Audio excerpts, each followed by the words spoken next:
I was in labor during a visit to the cemetery when my husband coldly said, "Why don't you just give birth here?"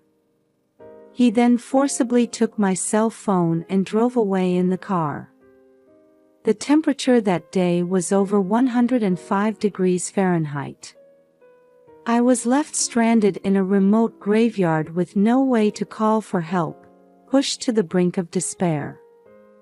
I couldn't understand why my husband would do such a terrible thing. As I was overwhelmed by pain and fear, I suddenly realized something. My name is Taylor. I'm a 33-year-old housewife.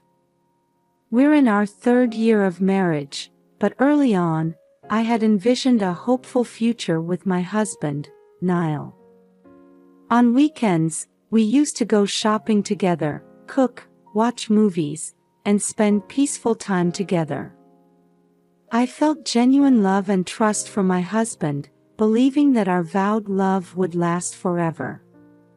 However, that illusion was shattered when I became pregnant. For some reason, my husband, who had been affectionate before, suddenly turned cold. He started helping less with housework, and when I tried to talk to him, Niall would coldly say, "I'm tired from work, don't talk to me." I was confused by his attitude, and my anxiety grew day by day. When I asked him why, he shouted, "Pregnancy isn't an illness. Don't be lazy and do things properly by yourself." Since then, he stopped caring about my health or feelings entirely. Even so, I tried to mend our relationship. I thought maybe it was because he said he was tired from work. Or perhaps he was just overwhelmed by the sudden reality of becoming a father.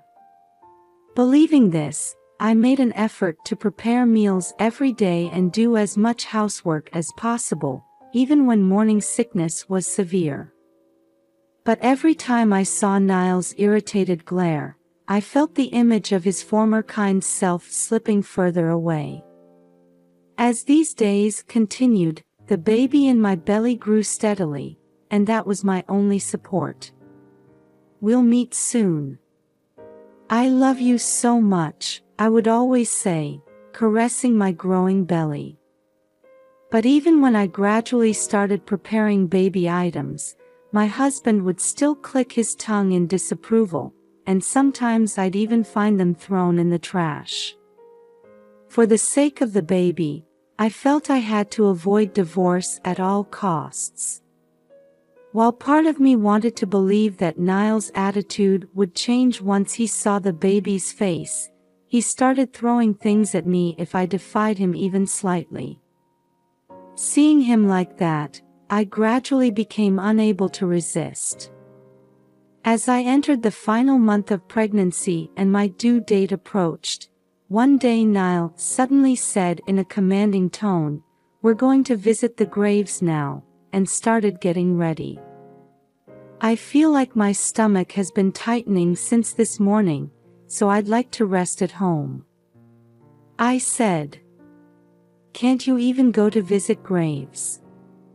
Or are you saying you're not interested in my family's graves?" he retorted. "That's not it at all." "I didn't mean that," I said. Feeling scared by Niall's sharp glare, I couldn't speak up any more forcefully. Unable to defy my husband's orders, I had no choice but to do as he said. So we headed to the remote cemetery in Niall's car in the scorching heat.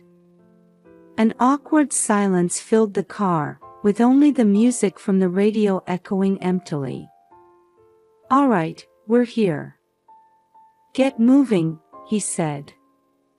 Dragging my heavy body, we headed towards his family's grave. However, my body was already exhausted, sweat pouring from every pore, and I felt short of breath.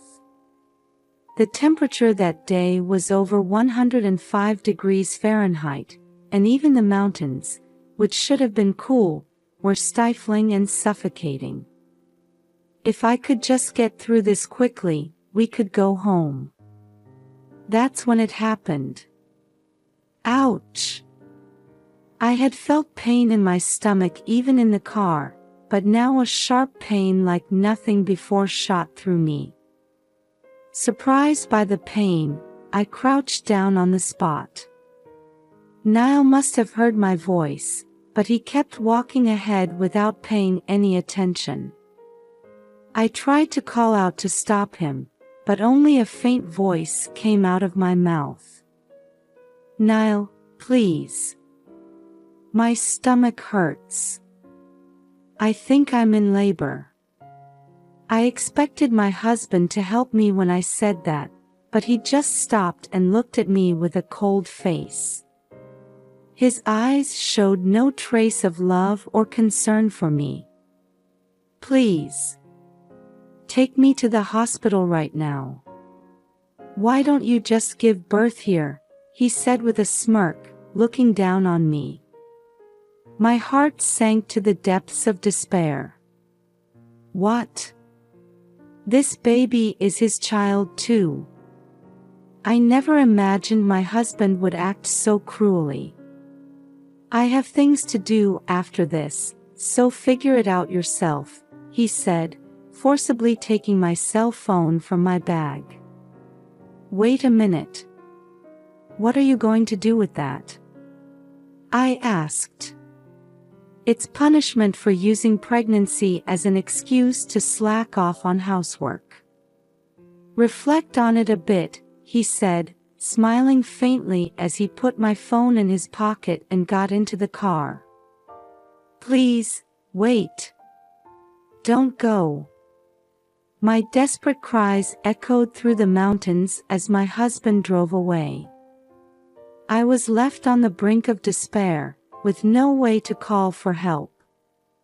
As heat haze rose and the sound of insects pierced my ears, I tried to seek help somehow, but my body reached its limit and I lost consciousness. 6 hours later, suddenly a phone rang. What's this? You secretly bought a new phone without telling me. My husband's angry shouts echoed through the hospital room. So, did you give birth? This is the police. Your wife has passed away. Caught off guard by the unexpected person answering the phone, Niall lost his earlier bravado and could only stammer a response. Please come to the hospital immediately. A few minutes later, footsteps approached rapidly down the hallway, and my husband burst into the hospital room. Are you the husband? Who are you? Are you with the police? Niall looked suspiciously at the woman in the room, who was in casual clothes. I'm your wife's friend, Jennifer. I received a call from Taylor asking for help, so I went to the mountain cemetery. She explained the situation to Niall. I rushed her to the hospital, but unfortunately, we were too late. Jennifer lowered her eyes sadly and bowed deeply in apology. Behind her, on the bed, lay a figure with a white cloth covering their face. Why was my wife, who was in her final month of pregnancy, alone in such a place? I don't know. I couldn't ask her about it. This can't be. What about the baby? I'm afraid the child also. Niall started sniffling, then began to cry, saying in an anguished voice, I can't believe Taylor is gone. Are you sure you have no idea why Taylor was at the cemetery? Jennifer slowly raised her face and asked him with a solemn expression. Of course not. I wasn't told anything, he replied. I see. Then, please look at Taylor's face. The moment she gently removed the white cloth from my face on the bed, I could tell my husband gasped. After staring with wide eyes, frozen like ice for a while, Niall finally managed to squeeze out a voice. No wonder, I was staring at him with my eyes wide open. You're alive. Yes, I am. Thanks to you, the baby was born safely and is doing well. Actually, before losing consciousness, I realized that the phone my husband had taken from me was an old one, so I had called my best friend Jennifer for help. Then I safely gave birth to a baby boy at the hospital. Just as I felt relieved to be saved, anger and sadness over my husband's actions were swirling violently in my chest. So I decided to cooperate with Jennifer. But the police answered the phone earlier. That was Jennifer. We set it all up to trap you after you abandoned me in the mountains. My husband's face twitched for a moment, but he quickly regained his composure. I didn't do anything like that. Taylor must just be confused, he said, turning to Jennifer with a smile. I would never do such a thing. I was worried about my wife in her final month and was looking for her. How can you lie so shamelessly? I said. Taylor, you've been through a lot. But I'm so glad you and the baby are safe, Niall said, now taking my hand and acting like a good husband. I shook his hand off with all my might. That's enough. More importantly, there's someone I want you to meet. At that moment, the hospital room door opened again, and a woman entered. Belle. Niall's expression froze instantly, his eyelids twitching with a mixture of surprise and fear. In contrast, the woman called Belle smiled at him with composure. I didn't come here to see you, she said. Huh? What do you mean? He asked. I came to see my sister and her friend Taylor. That statement changed the atmosphere in the room completely. You were cheating on me with Belle, weren't you?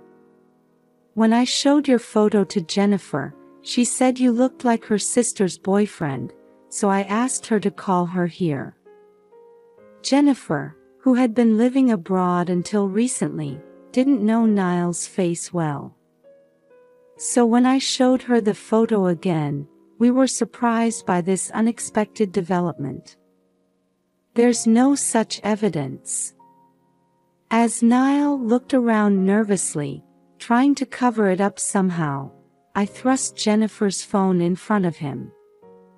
Are you still going to deny it after seeing this photo? It was a lovey-dovey photo of Belle and Niall, and what's more, he wasn't wearing his wedding ring in it. I was shocked when I heard the story from my sister, Belle said. If I had known you were married, I would never have dated you. It's the worst to make me your affair partner, so I decided to cooperate with your wife. Belle, who was also a victim like me, clearly expressed her feelings with tears welling up in her eyes. I'm surprised. To think that the affair partner was my best friend's sister. No. It's not like that. Taylor, you're the only one I love, Niall said, panicking at my accusation. But Belle wasn't going to stay silent either. I'll never forgive you for deceiving me. Belle took out her phone and pressed play. What came out was my husband's voice saying, Belle, I love you. Let's get married. What the hell is this? Why did you record something like that? Niall clenched his fists and his lips trembled. Belle glared at him hatefully. As soon as I heard from my sister, I contacted you to confirm if it was true. Then she played the rest of the recorded audio. It was Niall, getting carried away, saying terrible things like, "My wife will be gone soon," and "I left my wife in the mountains." I planned to treat it as a missing person case. My husband turned pale and started shaking violently. "Too bad your plan to kill me failed," I said. "All of you are making a fool of me," he shouted, trying to forcibly take Belle's smartphone, but she smoothly dodged him. "You always think you can just take things from others and everything will work out, don't you?" she said. "This is all nonsense. I've never met this woman before. It must all be made up." My husband yelled, losing his temper despite being in a hospital room. Hospital staff were peeking in from the hallway, but he was too excited to notice. "So in your mind, it's all lies. The affair, the recording, abandoning me in the mountains." "Shut up. You be quiet." Having his pride deeply wounded by being trapped by me, whom he had looked down on, he seemed to have lost his reason. "Audio can be easily fabricated. There's no way that could be evidence." "Do you think the dashcam footage isn't evidence either?" The moment he heard my statement, Niall froze, his mouth hanging open as he took time to understand the meaning. "The car. The dashcam should have recorded everything perfectly." Niall hurriedly turned towards the door, trying to run to the parking lot to hide the evidence, but Belle quickly tripped him, causing him to sprawl ungracefully on the floor. "We've already extracted the data," I said. Realizing it was hopeless, my husband turned back to us. "The recording earlier was a lie," I told to reassure Belle. "I was really planning to go pick you up right away. Please, believe me." He prostrated himself, but there was no way I could believe him now. "You didn't contact me for 6 hours. Why did you do this?" Then, cornered, Niall started crying profusely. "Because I wanted to be free. Having a child just costs money, right? And you started slacking off on housework." Like a small child throwing a tantrum, he kept making excuses while pounding the floor. "I was just playing around a bit with Belle. I never seriously intended to marry her. If I got divorced, it would be gossiped about at work and affect my promotion, right?" I thoroughly despised my husband, realizing he was a man who only thought about himself. "Please, let's start over," he said, still clinging to me even at this point. Does he think he'll be forgiven just by apologizing? "It's too late," I answered quietly in a low voice. Niall looked utterly surprised, his face showing an expression of despair. "No way." Just then, there was a knock at the door, and a hospital security guard entered the room. The staff must have called them because of my husband's commotion. "Please, this is just a marital dispute, there's an explanation for this," my husband desperately resisted, but he was dragged out by the large security guard. As silence once again enveloped the hospital room, I unconsciously shed tears of relief, and Jennifer gently rubbed my back. Thus, I was liberated from my past suffering and decided to walk a new path in life. A few months later, my divorce from Niall was finalized. Thanks to the evidence, I was able to stand in an overwhelmingly advantageous position in court. Niall, who received a guilty verdict, is now atoning for his crimes while paying us $30,000 in compensation and child support. With the help of Jennifer and Belle, my son and I are gradually regaining our happy days. My son is growing up healthy, and smiles have returned to our lives. Through this experience, I've decided never to sacrifice myself again, no matter what difficulties may come. Life is full of unpredictable events. Even so, I will carve out my future with my own strength, without entrusting my life to anyone else.